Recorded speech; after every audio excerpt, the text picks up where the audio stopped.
მოგესალმებით, ეთერშია მოამბე 12 საათზე. ახალ ამბებს ლიზა ციკლაური გაგაცნობთ. გამოშვებაში თქვენ ნახავთ.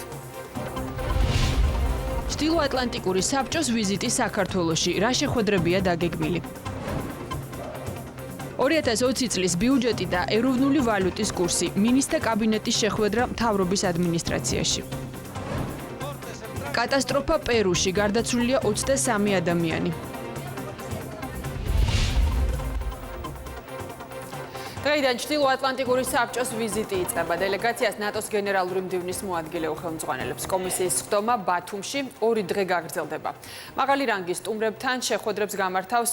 სტუმრებთან დანიშნულია შეხვედრა პრეზიდენტთან, პრემიერ-მინისტრთან, პარლამენტის თავმჯდომარესთან და დეპუტატებთან. ბათუმის საერთაშორისო აეროპორტში კი დახვედრის ცერემონია ზუსტად 2 საათზეა ჩანიშნული.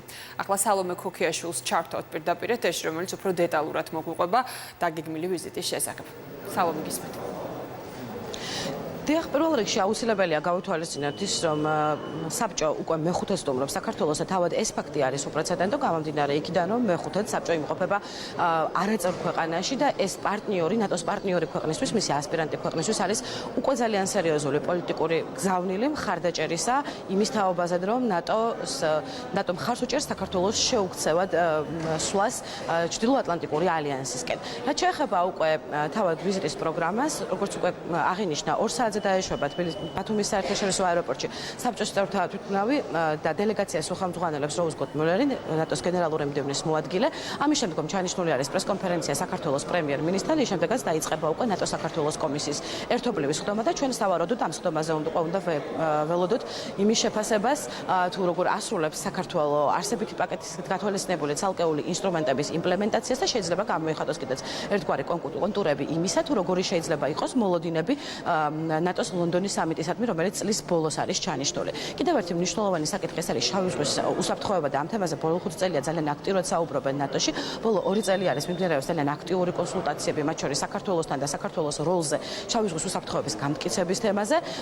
ამ თვალსაზრისით მნიშვნელოვანია ის ფაქტიც, რომ სწორედ ბათუმი არ არის ის ქალაქი, რომელიც შემთხვევით არის შერჩეული, სწორედ ეს არის სპეციალურად შერჩეული ადგილი იმისათვის, რომ სწორედ აქ მოხდეს საუბარი შავი ზღვის უსაფრთხოების საკითხებზე და თქვათ ნატოს წევრმა, საბჭოს წევრებმა თავად იხილონ თუ როგორი არის ვითარება ამ თვალსაზრისით. თუმცა უნდა აღინიშნოს, რომ ბოლო 2 წლის განმავლობაში აქტიური დისკუსიის ფარგლებში ამ მიმართულებით არაერთი პროგრესული ნაბიჯი გადაიდგა. დინამიკა და დინამიურობა საქართველოს და ნატოს შორის არის უკიდურესად მაღალი და ინტენსიური. წლევანდელი წელი იყო გამორჩეულად ასე ვთქვათ ინტენსიური და ამ კონტექსტში საბჭოს ვიზიტი, როგორც უკვე აღნიშნე, არის პოლიტიკურად ძალიან მნიშვნელოვანი გზავნილი ჩვენი ქვეყნისთვის, ჩვენი ქვეყნის ნატოში გაწევრიანების კონტექსტში და ხაზს უსვამს იმ ფაქტს, რომ საქართველოს ნატოში გაწევრიანება არის შეუქცევადი პროცესი. აქ საუბარი იქნება როგორც ინფორმაციის გაცვლაზე, მეტი ნატოს გემებზე შავი ზღვის რეგიონში. ბათუმი შემთხვევით არ არის შერჩეული ალიანსის ჩრდილოატლანტიკური საბჭოს ვიზიტის მასპინძლობისათვის. ჩვენ გაგვაჩნია კონკრეტული მიმართულებები შავი ზღვის უსაფრთხოების თვალსაზრისით. თქვენ ახსენეთ სააბორდაჟო ჯგუფები, ეს ერთ-ერთი კომპონენტი, ამას გარდა საუბარი არის ინფორმაციის გაცვლაზე, საუბარი არის საქართველოს სასაზღვრო პოლიციის, სანაპირო დაცვასა და ნატოს მუდმივ მოქმედ საზღვაო შენაერთს შორის თანამშრომლობაზე. მათ შორის ამ საკითხებზე გაგრძელდება მსჯელობა ნატო-საქართველოს კომისიის ფარგლებში, რომელიც უკვე გქონხარით დაიწყება შუა დღისთვის. ამის შემდგომ კი უკვე ჩანიშნული არის საქართველოს პრემიერ-მინისტრისა და ნატოს გენერალური მდივნის მოადგილის მულერის ერთობლივი პრესკონფერენცია და ვნახოთ ამ შემთხვევაში რა ახალი გზავნილები ექნებათ მხარეებს საქართველოს ნატოში ინტეგრაციის პროცესთან დაკავშირებით. მადლობა სალომე, ბათუმიდან საუბრობდა სალომე ქოქიაშვილი პირდაპირ ეთერში. პარალელურად ქვეყანაში ნატოს დღეები იწყება. 10 რეგიონში 70-მდე ღონისძიება ჩანიშნული. ნატოს დღეები საქართველოში უკვე მე-12-ად იმართება. ღონისძიებები 31 ოქტომბრის ჩათვლით გაგრძელდება. იხსნება ნატოს დღეები საქართველოში, რომელიც თვის ბოლომდე გაგრძელდება. წლევანდელი ღონისძიება ძალიან მნიშვნელოვანია იქიდან გამომდინარე, რომ ამ წელს მოვლენები დატვირთული პერიოდი ჰქონდა. ნატოს დღეებთან დაკავშირებით საქართველოში ჩამოდის ჩრდილოატლანტიკური საბჭო, რომელთან ერთადაც ჩვენ ვუმასპინძლებთ ნატოს გენერალური მდივნის მოადგილესაც. ჩვენ გვექნება გასვლები საქართველოს რეგიონებში. მე პირადად შევეცდები ამ მომწურავი ინფორმაცია მივაწოდო მოსახლეობას ნატო-საქართველოს შორის ურთიერთობაზე. 2020 წლის ბიუჯეტი და ლარის კურსის დასტაბილურების აუცილებლობა. მთავრობის დღევანდელ სხდომაზე მთავარი აქცენტი ეკონომიკურ მიმართულებებზე გაკეთდა. მინისტრთა კაბინეტის შეხვედრა უკვე დასრულებულია. რა დავალებები მიიღეს სხვადასხვა უწყებების ხელმძღვანელებმა მთავრობის მეთაურისგან, ამას ახლა ანა ბროლაძე გვეტყვის ღია ეთერში. ანა გისმენთ. მთავრობის დღევანდელი სხდომა კომპოზიტორ გია ყანჩელის გარდაცვალებასთან დაკავშირებით სამძიმრით დაიწყო გიორგი გახარიამ. ამის შემდეგ უკვე გააკეთა პოლიტიკური განცხადებები, მათ შორის ბიუჯეტზე, რომელიც საკანონმდებლო ორგანოში უკვე შესულია და ქვეყნის მთავარი ფინანსური დოკუმენტის სრული პრეზენტაცია და საკმაოდ მასშტაბური პრეზენტაცია ჰქონდა. მიმდინარე კვირას რიგგარეშე მთავრობის სხდომაზე მთავრობას გიორგი გახარიამ იმედი გამოთქვა, რომ ბიუჯეტის განხილვის პროცესში კოორდინირებულად წარიმართება მუშაობა, ისევე როგორც მან იმედი გამოთქვა, რომ კოორდინირებული იქნება მთავრობასა და ეროვნულ ბანკს შორის მუშაობა იმისთვის, რომ ლარის კურსი დასტაბილურდეს და პრემიერის განცხადებით ეს არის საკითხი, რომელიც მოსახლეობას ყველაზე მეტად აწუხებს და აუცილებელია ამ მიმართულებით კიდევ უფრო მეტი ნაბიჯის გადადგმა, გარდა იმ ნაბიჯებისა, რომელსაც თავის მხრივ ეროვნული ბანკი დგამს. ამ მიმართულებით პრემიერ-მინისტრმა მინისტრთა კაბინეტის წევრებს დაავალა, რომ უკვე მომდევნო კვირიდან სექტორული თანამშრომლობა და შეხვედრები დაიწყოს ბიზნესთან იმისთვის, რომ არსებული ვითარება მათ შორის ლართან მიმართებაში შეიცვალოს. ეკონომიკაში გამოწვევები ბევრი გვაქვს, მაგალითად ლარის კურსი, რომელიც ჩვენ ყველას კარგად გვესმის, რომ სოციალურ კონტექსტში პირდაპირ ზემოქმედებას ახდენს ჩვენი მოქალაქეების ყოველდღიურ ცხოვრებაზე, თუმცა აქვე მინდა აღვნიშნო, რომ კოორდინირებული მუშაობა მთავრობასა და ეროვნულ ბანკს შორის მათი მანდატების შესაბამისად გაგრძელდება. ეროვნული ბანკის მიერ ბოლო პერიოდში მიღებული გადაწყვეტილებები, როგორც განაკვეთის ზრდის, ასევე ინტერვენციების და რაც მთავარია უცხოურ ვალუტაში სარეზერვო მოთხოვნების შემცირების თაობაზე სრულად არის მხარდაჭერილი საქართველოს მთავრობის მხრიდან. ამ ზომების შედეგად ჩვენ საბანკო სისტემაში გამოთავისუფლდება დაახლოებით 700 მილიონი სავალუტო რესურსი, რომელიც პირდაპირ და სწრაფად უნდა მიეწოდოს ჩვენს ეკონომიკას. ამისთვის საქართველოს მთავრობა უკვე შემდგომი კვირიდან დაიწყებს პირდაპირ სექტორალურ შეხვედრებს ბიზნესთან, რათა ყველა ის შემოფარხებელი ფაქტორი, რომელმაც შეიძლება დროში გააჭინაუროს ამ რესურსების ათვისება და მეტი დინამიკის შემოტანა ჩვენს ეკონომიკაში იყოს აღმოფხრილი. მთავარი აქცენტი გაკეთება იმაზე, თუ როგორ გავხადოთ ჩვენი ბიზნეს გარემო კიდევ უფრო მიმზიდველი, რა ბარიერები აწუხებს ბიზნესებს, რომელ დარგში რა რეგულაცია შეიძლება გამარტივდეს და როგორ მოუხსნათ ყველა პრობლემა იმისთვის, რომ ჩვენი მოლოდინი 5%-იანი ეკონომიკური ზრდა შესრულდეს და ჩვენი დაგეგმილი საბიუჯეტო ვალდებულებები პირნათლად იყოს შესრულებული. დღევანდელ მთავრობის სხდომაზე ასევე დაამტკიცეს 2019-2020 წლების ანტიკორუფციული სტრატეგია. ეს არის დოკუმენტი, რომელზეც იუსტიციის სამინისტრო სხვადასხვა სამინისტროებთან ერთად, არასამთავრობო და საერთაშორისო ორგანიზაციებთან, სასამართლო ხელისუფლების წარმომადგენლებთან, მუნიციპალური ორგანოების წარმომადგენლებთან ერთად მუშაობდა და რომელიც რამდენიმე თვის წინ დაამტკიცა და დღეს უკვე მთავრობის სხდომაზე გამოვიდა და მოწონება დაიმსახურა მინისტრთა კაბინეტის შემადგენლობის. ეს არის დოკუმენტი, რომელიც 16 მიმართულებას მოიცავს და ამ 16 მიმართულებაში არის გაწერილი ის, მაგალითად 2020 წლის ბოლოსთვის როგორ შეიძლება კონკრეტული კრიტერიუმებით შეფასდეს კონკრეტული უწყებების მუშაობა და დღეს თეა წულუკიანმა ხაზგასმით თქვა, რომ ეს არის ქვეყნის რიგით მეხუთე დოკუმენტი, რომელსაც აქვს უკვე ევროკავშირის ექსპერტების შეფასება და ამ დრომდე დოკუმენტებს, რომელიც დგებოდა მათ შორის ანტიკორუფციული მიმართულებით, არც ერთ ევროკავშირის შესაბამისი რეკომენდაციები არ ჰქონია. ევროკავშირის დასკვნის თანახმად ეს დოკუმენტები არის ისე შედგენილი, რომ სწორედ გავლენის შეფასება თითოეული ჩვენი უწყების საქმიანობისა იქნება 2020 წლის ბოლოს შესაძლებელი. მნიშვნელოვანია, რა თქმა უნდა, ისეთი მიმართულებები ამ სტრატეგიაში, როგორიც არის საჯარო ინფორმაცია, საჯარო სამსახური, ასევე სამართალდამცავი ორგანოები, საბაჟო და საგადასახადო სისტემა, ბიზნესში კორუფცია არის ხოლმე მწვავე გამოწვევა და რა თქმა უნდა პოლიტიკური კორუფცია გულისხმობ პოლიტიკურ პარტიებში მათი საქმიანობის გამჭვირვალობა და დაფინანსების წესი. დღეს მინისტრთა კაბინეტის წევრები ამ კვირაში უკვე მეორედ შეიკრიბნენ. პირველი რიგარის შესხდომა იყო ორშაბათს, როდესაც მინისტრთა კაბინეტის წევრებმა ბიუჯეტი დაამტკიცეს, უკვე საკანონმდებლო ორგანოს გადაუგზავნეს განსახილველად. დღევანდელი ყოველკვირეული სხდომა კი უკვე დასრულებულია. მთავრობის წევრებმა დღეს მხოლოდ 7 საკითხზე იმსჯელეს. მადლობა ანა ბროლაძე მთავრობის ადმინისტრაციიდან საუბრობდა პირდაპირ ეთერში და მთავრობის ხდომაზე გაკეთებული მთავარი აქცენტების შესახებ ისაუბრა. საკონსტიტუციო ცვლილებებზე მომუშავე კომისია მუშაობას ასრულებს. უახლოეს დღეებში კი იურიდიულ კომიტეტზე გაგრძელდება მსჯელობა, რის შემდეგაც უკვე კენჭისყრა გაიმართება. რამდენიმე შეუთანხმებელი პუნქტის მიუხედავად დოკუმენტს ოპოზიციაც უჭერს მხარს. პროექტი მაჟორიტარულიდან პროპორციულ საარჩევნო სისტემაზე გადასვლას ნულოვანი ბარიერის პრინციპით გულისხმობს. ჩვენი პოზიციები, როგორც პოლიტიკოსების დაახლოვდა საზოგადოების ერთმნიშვნელოვნად მხარდაჭერა აქვს საზოგადოების მხრიდან პროპორციულ არჩევნებთან დაკავშირებულ რეფორმას, პროპორციულ არჩევნებს 2020 წელს. ეს გადაწყვეტილება მოითხოვს უმრავლესობასა და ოპოზიციას შორის შეთანხმებას, მოითხოვს ორმხრივ მხარდაჭერას, არც ცალკე უმრავლესობას და ბუნებრივია არც ცალკე ოპოზიციას არ შეუძლია რომ ეს ცვლილებები მიიღოს. ამისათვის საჭიროა რომ უმრავლესობასთან ერთად ოპოზიციამაც დაუჭიროს ხარი ამ რეფორმას. ჩვენთვის იმდენად მნიშვნელოვანია ეს საკითხი, რომ პროპორციულ სისტემაზე გადავდივართ. მნიშვნელოვანი მიღწევაა სამოქალაქო საზოგადოების, ჩვენ ამას პატივს ვცემთ, ჩვენ სრული შემადგენლობით ხარს უჭერთ ამ ინიციატივას.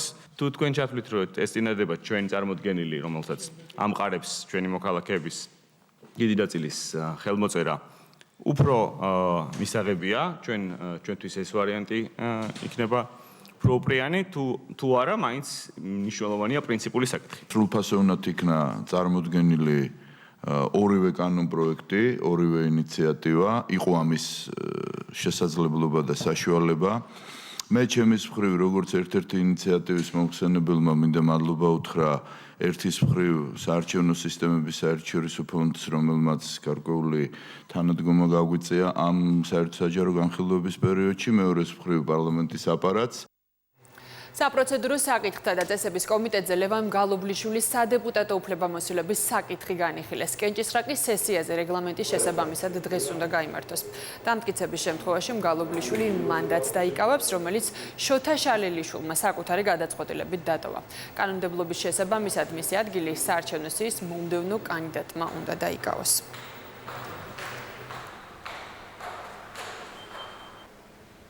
მას შემდგომ რაც ბატონმა შოთა შალელიშვილმა დატოვა თავისივე განცხადებით საქართველოს პარლამენტი, მოქმედი კანონმდებლობის შესაბამისად მომდევნო სიაში არსებული კანდიდატი იკავებს საქართველოს პარლამენტის წევრის სტატუსს. უკვე მოვიდა გუშინ ცენტრალური საარჩევნო კომისიიდან შესაბამისი დოკუმენტაცია, ამიტომ დღეს ჩვენ კომიტეტზე განვიხილავთ ამ საკითხს და დიდი ალბათობით სესიაზე უყრით კენს ბატონი ლევანის სადეპუტატო უფლებამოსილების საკითხს. თერგის ბაზრობის ტერიტორიაზე ხანძრის შედეგად მიყენებულ ზარალს ამ დრომდე ითვლიან. ზუსტი ოდენობა არ არის ცნობილი. მოვაჭრეები კომპენსაციებს ითხოვენ.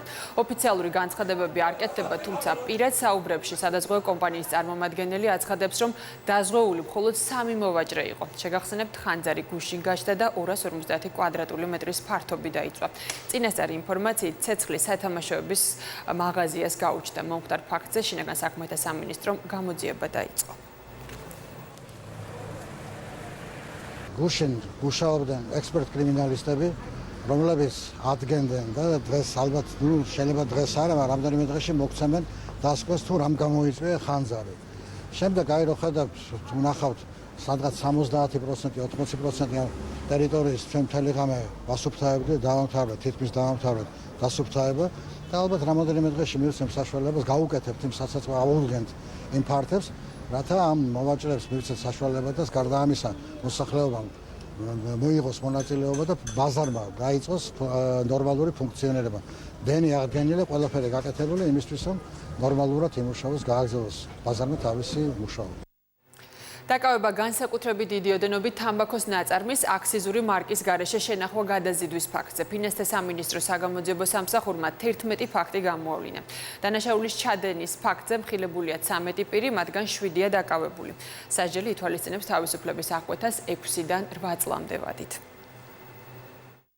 დანაშაულში მხილებული პირებისაგან ამოღებულია სარეალიზაციოდ განკუთვნილი სხვადასხვა დასახელების საერთო ჯამში 35,000 კოლოფზე მეტი უაქციზო სიგარეტი, რომლის საბაზრო ღირებულება 136,000 ლარს აღემატება.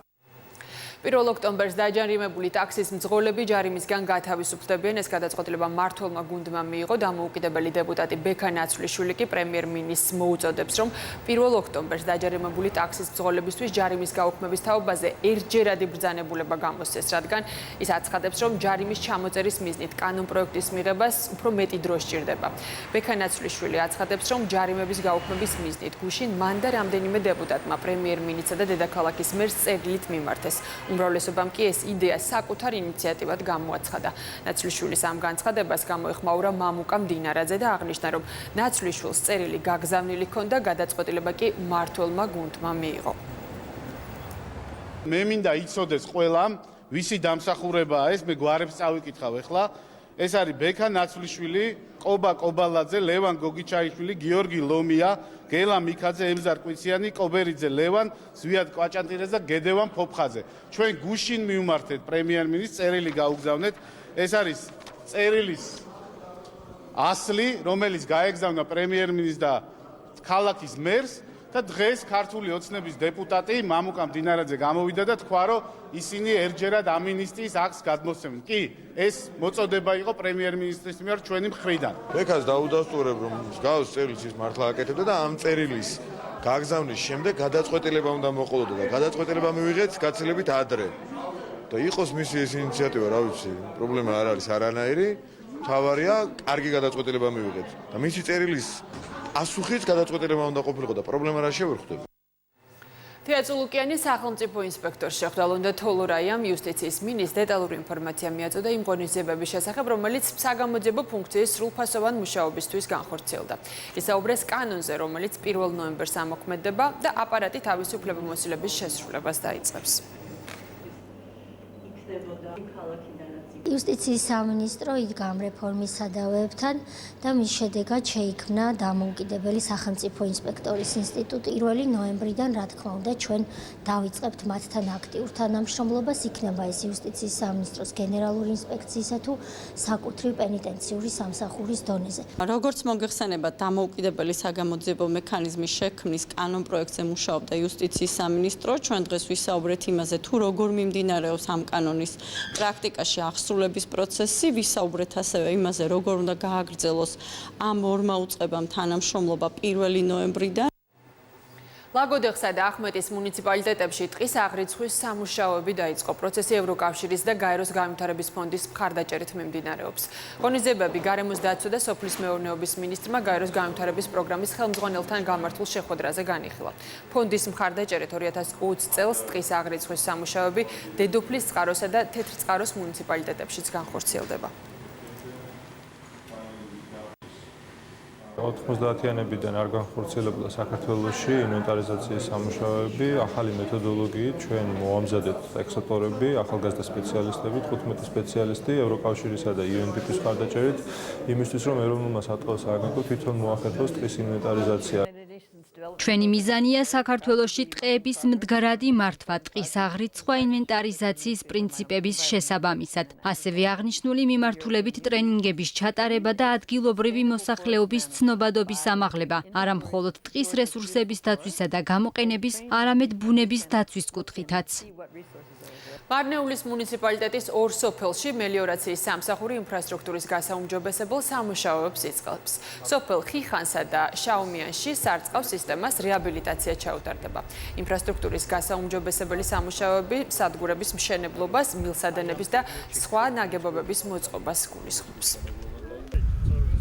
პროექტი ითვალისწინებს ახალი სატუმბის სადგურების მოწყობას და სარწყავი არხების რეაბილიტაციას, რის შედეგადაც მოირწყვება რამდენიმე ასეული ჰექტარი სასოფლო სამეურნეო სავარგული. 90-იანი წლების შემდეგ საერთოდ არ ყოფილა სარწყავი წყალი, გაუსაძლის მდგომარეობაში იყო ადგილობრივი მოსახლეობა. პროექტის დასრულების შემდეგ იმედოვნებთ, რომ სრულყოფილ მოსავალს მივიღებთ.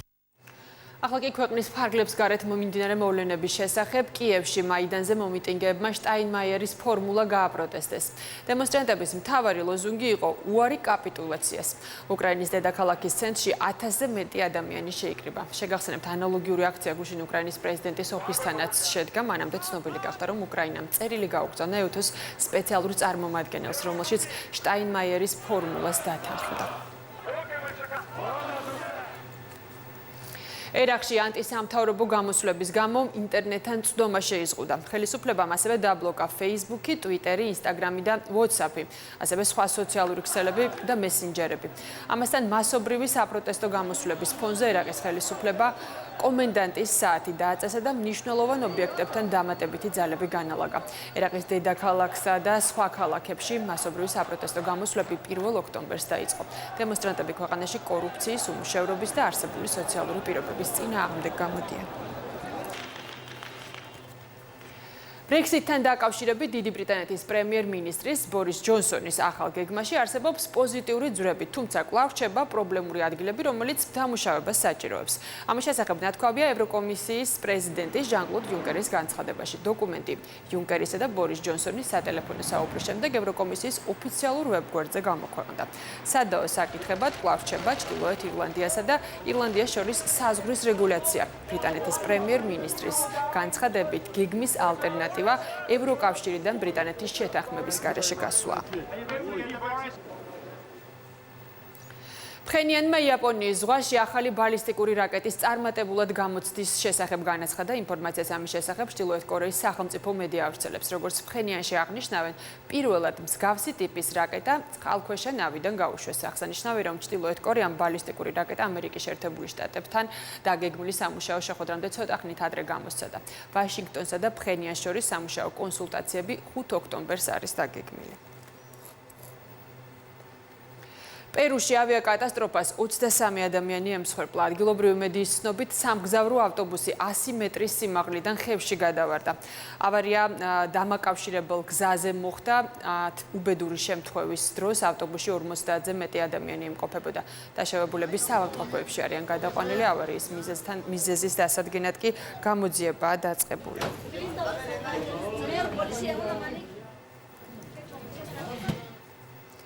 ავიაკატასტროფა ამერიკაში დაღუპულთა რიცხვი 7-მდე გაიზარდა. კიდევ 6 ადამიანი დაშავდა, მათგან 3 კრიტიკულ მდგომარეობაში. ინციდენტი ბრედლის აეროპორტში მოხდა. პოლიციის ცნობით, ავარიის დროს B-17 ტიპის ბომბდამშენის ბორცვზე სულ 13 ადამიანი იმყოფებოდა. მათ შორის 10 მგზავრი და ეკიპაჟის 3 წევრი. გარდა ამისა, დაშავდნენ ის ადამიანებიც, რომლებიც იმ შენობაში იმყოფებოდნენ, რომელსაც თვითმფრინავი შეეჯახა. მეორე მსოფლიო ომის დროინდელი ბომბდამშენი აფრენიდან რამდენიმე წუთში გამოვიდა მწყობრიდან. პილოტებმა დაშვება სცადეს, თუმცა მართვაზე კონტროლი დაკარგეს. ახლა სპორტული სიახლეების შესახებ საქართველოს ფიჯი 10-45 მარცხის შემდეგ ბორჯღალოსნებმა ჯგუფურ მეოთხე ადგილზე გადაინაცვლეს. იაპონიაში მიმდინარე რაგბის მსოფლიო თასზე მორიგი მატჩი დაახლოებით 1 საათის წინ დასრულდა. ამ დამარცხების შემდეგ საქართველოს ნაკრებს კვლავ 5 ქულა აქვს. ფიჯელებმა კი 7 ქულა მოაგროვეს და მესამე ადგილზე გადაინაცვლეს. შეგახსენებთ, რაგბში ყველაზე პრესტიჟული ტურნირის მსოფლიო თასის მატჩების პირდაპირ ტრანსლაციას ექსკლუზიურად გთავაზობთ საქართველოს პირველი არხი. ქართული სახვითი ხელოვნების მუზეუმის დაარსებიდან 1 წლის იუბილეს ახალგაზრდა არტისტების ჯგუფური ექსპოზიცია მიეძღვნა სახელწოდებით კონტრაპუნქტი. მუსიკა მუზეუმში ამ სახელწოდების პროექტის ფარგლებში გაიმართა კონცერტი, რომელზეც გია ყანჩელის ხსოვნის პატივსაცემად მისი ნაწარმოებები შესრულდა. ახალი გამოფენა მუზეუმის დარბაზში 10 ოქტომბრამდე იქნება წარმოდგენილი.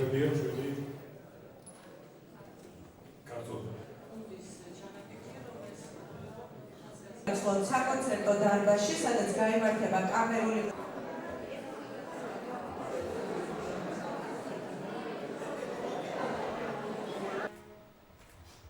მუზეუმი არის კერძო, მაგრამ მასშტაბიდან გამომდინარე დიდი ეროვნული მნიშვნელობაც აქვს.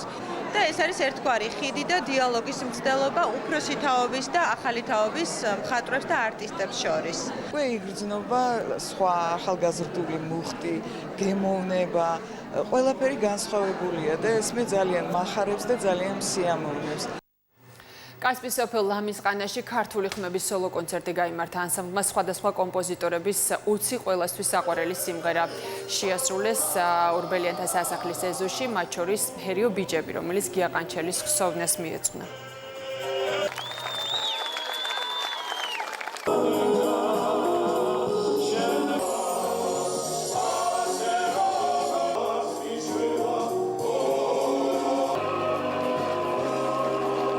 მოგეცა საშუალება ჩამოსულიყავით საოკუპაციო ხაზთან და შევხვედრიყავით ჩვენთვის ძალიან საყვარელ ადამიანებს, მსმენელებს და უბრალო ხალხს, და დავლაპარაკებოდით გაგვეზიარებინა მათი წუხილი ტკივილი და როგორც ქართულ ხალხს ჩვევია, ქართველებს ჩვევია ეს გაუტეხლათ, ჯიგრიანად, ძალიან მხნედ დაგხვდნენ და იმედებით რომ ყველაფერი კარგად იქნება. ხშირად სხვადასხვა ლოკაციებზე მართავთ ჩვენი მნიშვნელოვანი და ცნობილი მუსიკოსების კონცერტებს. და დღევანდელი დღისთვის იყო შერჩეული ლამისყანა, ეს არის ისტორიული, ძალიან მნიშვნელოვანი და საპატიო ადგილი შიდა ქართლში. გარკვეულწილად დღევანდელი დღე და საღამო მიეძღვნა ბატონ გიაყანჩელის ხსოვნას. გიაყანჩელის ხსოვნას მიეძღვნება ასევე თბილისობის გალა კონცერტიც. მე ვარ თბილისი და საპატიო თბილისელების დაჯილდოება ორბელიანის მოედანზე საღამოს 8 საათზე დაიწყება. ყველასთვის საყვარელი კომპოზიტორი გიაყანჩელი გუშინ 84 წლის ასაკში გარდაიცვალა.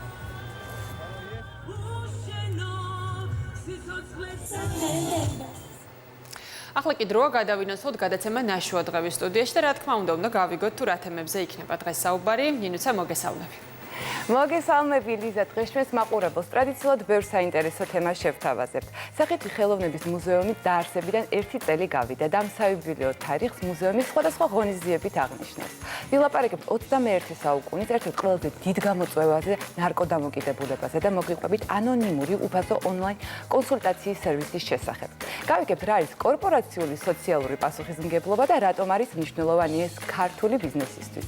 ამიტომ დარჩით ჩვენთან, ჩვენ სულ მალე ვიწყებთ. წარმატებულ ეთერს გისურვებთ, ეს ნინუცა ორჯონიკიძე იყო. მოამბის 12 საათიანი გამოშვება კი ამით დასრულებული აქვს. მადლობთ ყურადღებისთვის.